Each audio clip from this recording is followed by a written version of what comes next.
Good morning, Cullman. Thank you for tuning in to Cullman Today. I'm your host, Cheyenne Sharp, and today is Wednesday, September 25th. We have a lot to look at in local news today, including information on East Elementary School's latest recognition, a Monday night train incident, and the totals from the North Alabama Agriplex Harvest to Home fundraising dinner. All this plus sports, weather, and more. But for now, let's dive into the top stories happening in Cullman today. After 8 p.m. on Monday night, the Cullman Police Department received a call that a pedestrian was possibly struck by a moving train near King Edward Street in South Cullman. CPD was able to locate the pedestrian and was evaluated for serious injuries. He was alert and was transported to a local hospital upon rescue by EMS. This is an active investigation, and we have no further details at this time. Next up, East Elementary School in Cullman has been selected for one of the most prestigious federal education awards in the country. The Cullman City School Elementary School has been selected as one of just 5 schools out of more than 1,380 schools in Alabama to be named a National Blue Ribbon School for 2024. The last time such an honor was received in the Cullman City School system was 15 years ago in 2009, when West Elementary was named a National Blue Ribbon School by the U.S. Department of Education. In order to receive this honor, schools must be nominated by the State Superintendent of Education, and the award is given to just 356 schools out of more than 100,000 schools nationwide each year. To finish out our top stories, Mackenzie Wilson from Dodge City, who recently earned the title of Jack's Biscuit Bake-Off Champion 2024.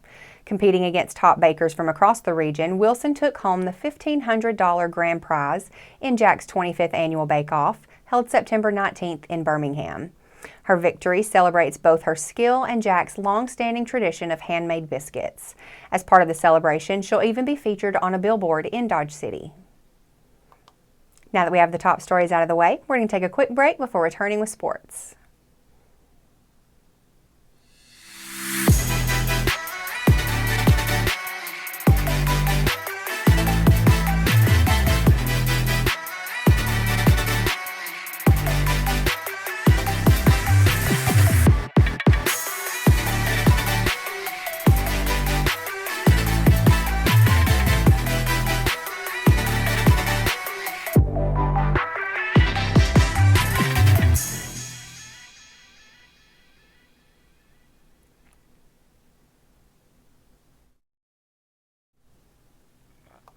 Hello and welcome back. Now it's time to find out what's going on in the world of sports. In today's sports segment, let's get an update on a couple of Wallace State's athletic programs. The Wallace State volleyball team secured a 3-0 victory over Pellissippi State last week, sweeping them in 3 sets with scores of 25-12, 26-24, and 25-13. Sophomore Chloe Jackson led the offense with 15 kills on 20 attempts, adding 3 block assists and 2 solo blocks. Freshman Kaylee Dickerson contributed 10 kills, 8 digs, and 1 assist. Freshman Rachel Mecklenburg had 8 kills and 1 dig, while freshman Allie Price recorded 32 assists, 11 digs, and 2 aces. Freshman Kaylee Roman added 2 kills to round out the team's effort, while freshman Amanda Mong added 7 aces and 1 kill, playing a key role in Wallace State's success at the service line. Defensively, freshman Abby McDonald of Cullman led the back row with 8 digs. Freshman Molly Shiflett and freshman Amelia Fowler contributed 5 digs each, while freshman Ava Calvarese of Fairview added a pair of digs. Wallace State volleyball battled through 3 competitive sets against Snead State, but ultimately fell with set scores of 20-25, 21-25, and 24-26. Despite the hard-fought loss, the Lady Lions showcased several standout performances. Dickerson led the team with 8 kills, 15 digs, 2 assists, and 1 ace. Monk was also recorded 8 kills while adding 7 digs and an ace. Jackson added 8 kills and 3 digs. Mecklenburg contributed 7 kills and 2 digs. Shiflett tallied 3 kills, 2 digs, and 1 service ace, rounding out Wallace State's offensive contributions. Defensively, Calvarese led the back row with 5 digs, while Fowler and Price added 4 digs each. Moving over to golf, the Wallace State women's golf team delivered a strong performance at the 2024 Mustang Invitational at Goose Pond Plantation in Scottsboro. The Lady Lions finished 4th overall in a competitive field of 8 teams. Freshman Mallory Brooke and freshman Alyssa Warren both finished in the top 10. Brooks placed 6th, shooting 2 over par, while Warren finished 8th, shooting 4 over par. The Lady Lions are now preparing for the Snead State Invitational at Cherokee Ridge Country Club in Union Grove, taking place on September 30th and October 1st. That covers sports for today, but make sure to check with the Cullman Tribune each day for the latest in sports coverage from across the area. We'll be back after this message.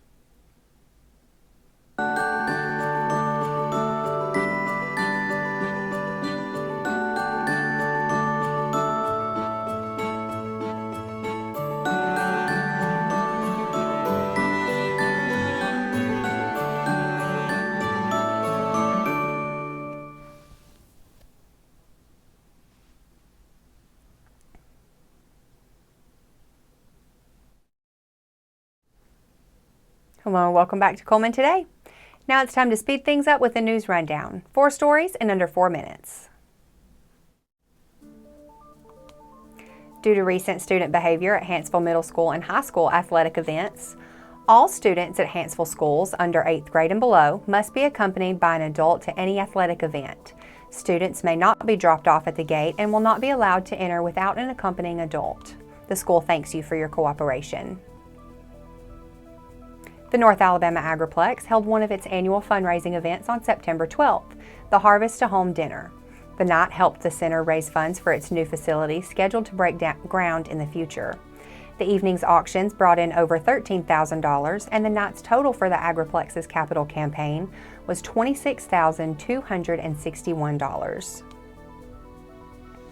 Wallace State's Community College Center for Career and Workforce Development recently launched its Powerful Partnerships program at the Workforce Training Center on the campus of Rayhaw and Cullman. The initiative brings together the college and area businesses to drive workforce development and economic growth. Traditions Bank, Cullman Savings Bank, Marshall Medical Center, R.E. Garrison Trucking, and Slim Chickens of Cullman committed as inaugural partners, setting the stage for future collaborations. The Powerful Partnerships initiative is designed to create mutually beneficial relationships between Wallace State and area businesses, offering companies enhanced access to the college's resource while helping equip students with the skills needed to thrive in today's job market. The Cullman County Fair Parade is coming up on Saturday, September 28th, and an important outreach effort is planned to share the gospel with the local community. Wallace State Community College Campus Ministries, in partnership with Cullman First Baptist Church, will distribute 5,000 bottles of water, each labeled with a plan of salvation and a text code to a spiritual survey during the parade. Volunteers from local churches, youth groups, college ministries, and adults are needed to make this effort successful. Organizers are looking for participants to join them in passing out the water bottles and for donations of rolling coolers to help transport the water along the parade route. The outreach event will take place at the parade Saturday, September 28th, with volunteers meeting between noon and 1 p.m. at the old Inline building located at 209 7th Street Southwest. For those interested in participating, please call Wanda Townsend at 256-708-5949.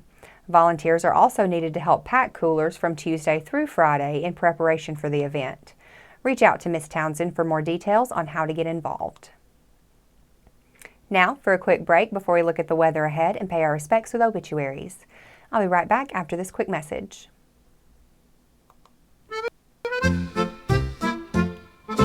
What's in the magazine? October's peeking in. Oktoberfest in Cullman, let the fun begin.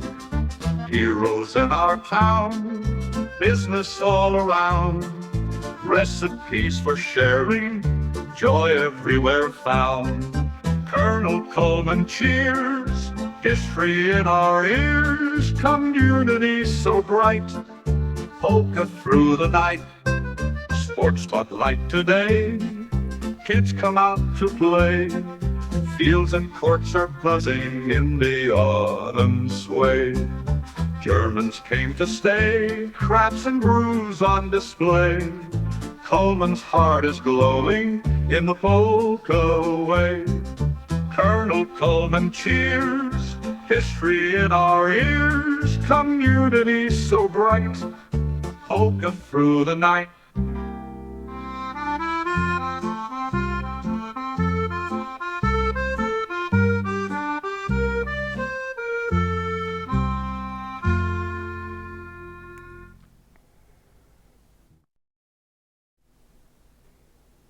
Welcome back. Let's take a moment to pause and remember those who have lost their lives this week as we turn to obituaries. Joyce Annette Hammond. Joyce Annette Hammond, 92 of Cullman, passed away on Sunday, September 22nd. A celebration of life memorial service will be announced at a later date. That finishes up obituaries for today. Our thoughts and prayers go out to her family and friends. Now, let's take a look at the weather forecast. Today has showers likely and possibly thunderstorms on the horizon with patchy fog before 10 a.m. Otherwise, mostly cloudy with a high near 75. Tonight shows a 50% chance of showers and thunderstorms, mostly cloudy with a low of around 61. Tomorrow also has a chance of showers and thunderstorms. Some of the storms could produce heavy rainfall. Mostly cloudy with a high near 74. Tomorrow night has showers likely and possibly thunderstorms with potentially heavy rainfall, cloudy with a low of around 62. And that concludes it for another edition of Cullman Today. Thank you for joining us. We'll be back bright and early tomorrow morning at 6:30 a.m. I'm Cheyenne Sharp with Cullman Today, wishing you a wonderful Wednesday, Cullman.